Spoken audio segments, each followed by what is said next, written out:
Come and fly away with me. Come and fly away with me. Come and fly away with me. Come and fly away with me. Hi guys, this is Lady Gagas. Welcome back to my channel.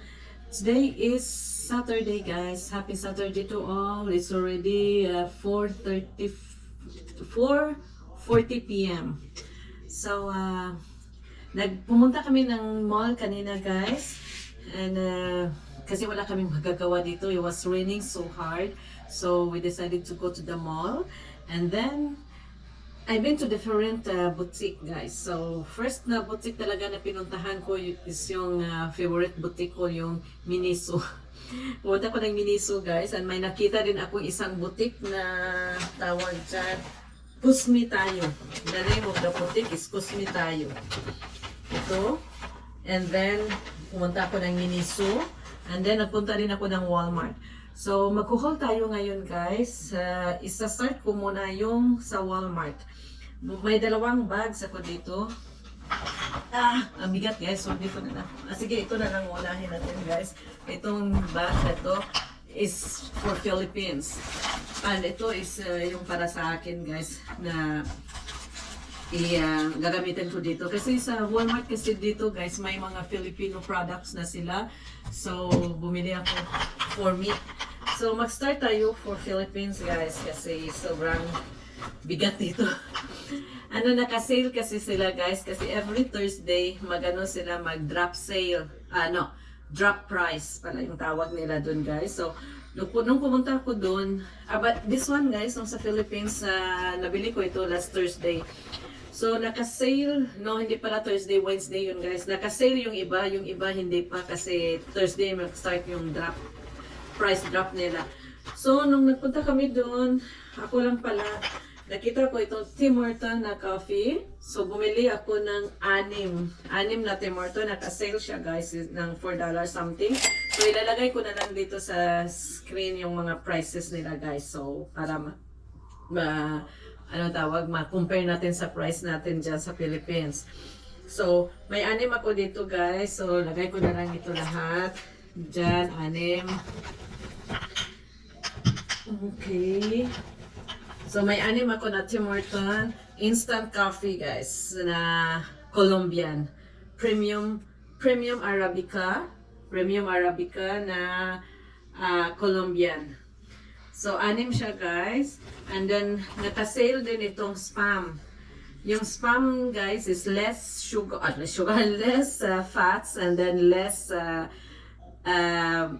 salt. So, ito yung nabili ko. Naka-sale siya guys ng $1 something, $1.70 something yata. So, bumili ako ng ito nito. 7.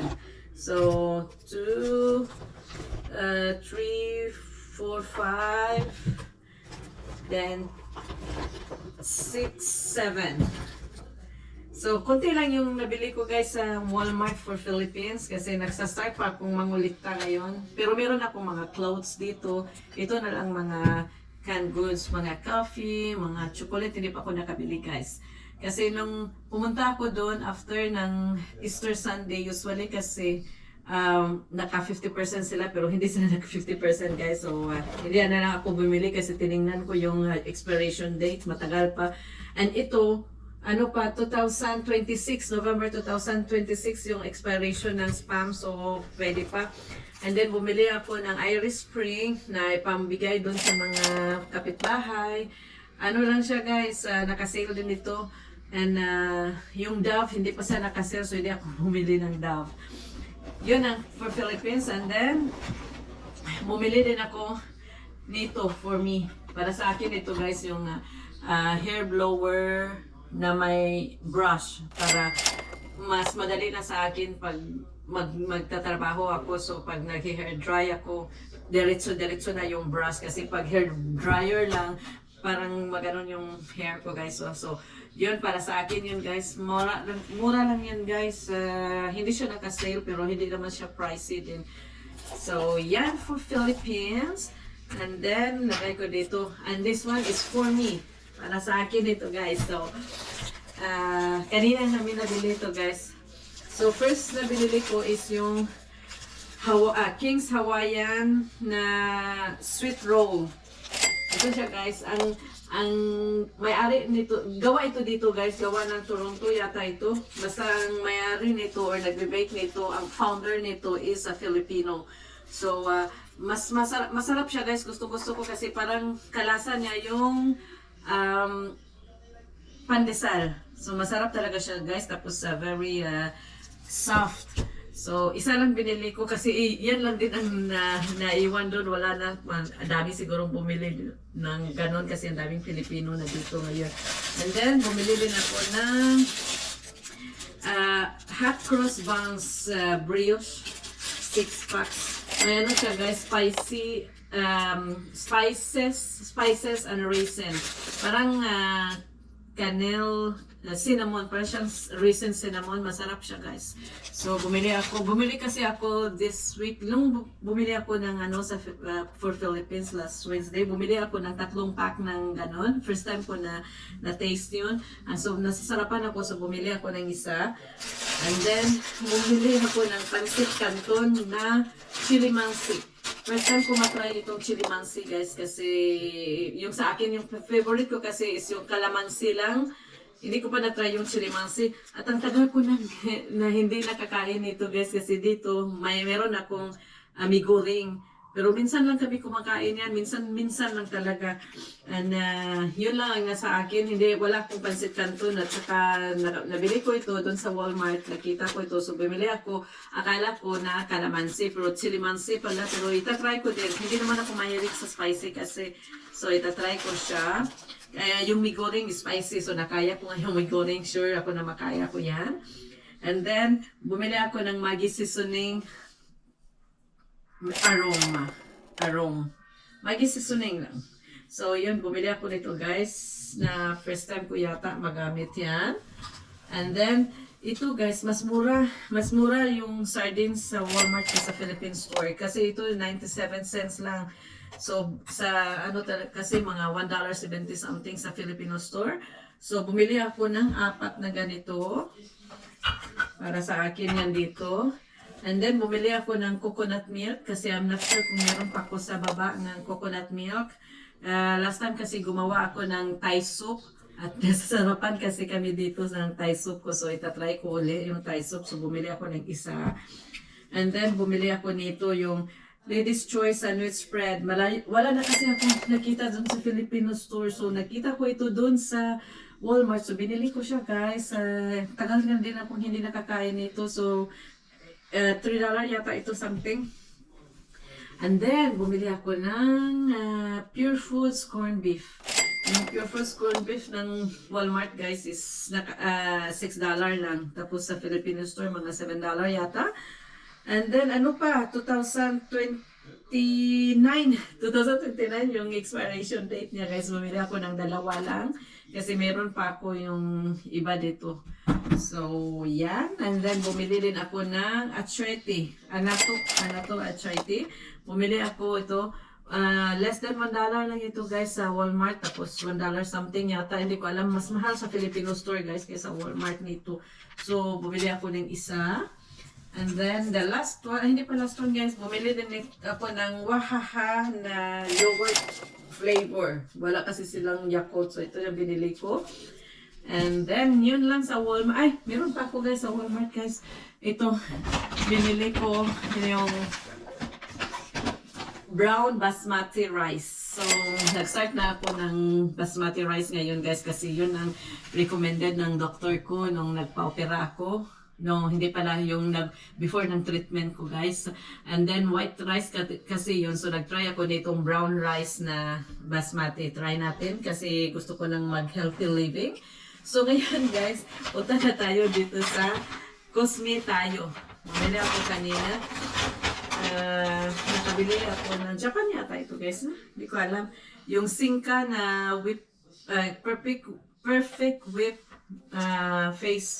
facial foam. So, binili ko ito. Lagay ko din yung prices dyan. Mas mahal sila, guys.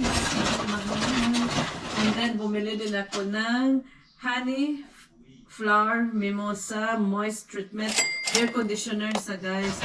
Nakita ko kasi doon sa mga vloggers na maganda daw ito. And then bumili din ako ng shampoo. Ayan sila shampoo and conditioner. Mahal sila guys. $29.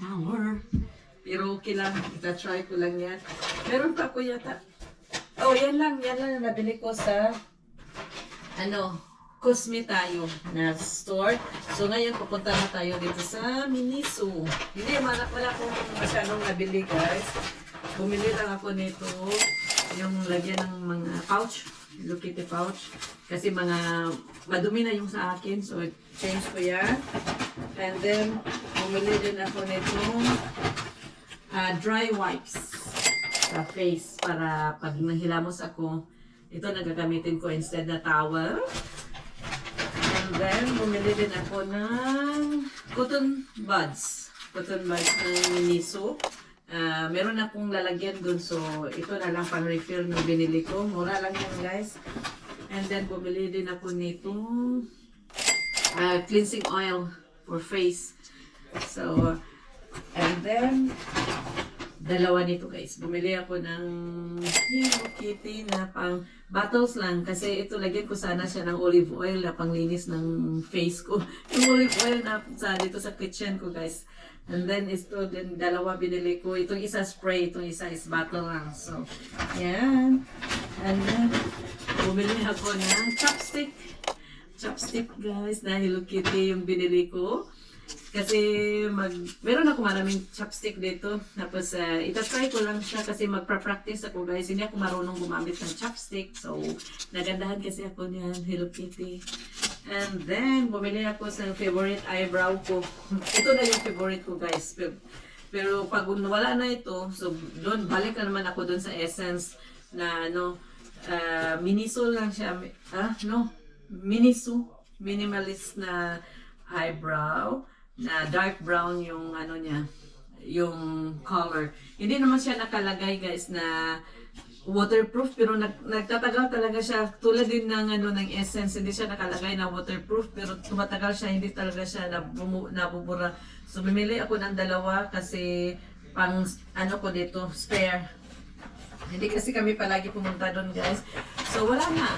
Yun lang. Wala na. So lahat ng mga prices ilalagay ko sa baba guys. Tapos para malaman natin kung magkano dito at saka magkano dyan sa inyo. So meron dito yung resibo, mga receipt niya guys. So i-keep ko para iano ko dyan, ilagay ko dyan sa sa screen. So thank you for watching guys. See you in my next one. I hope you enjoy and see you in my next one. Bye bye.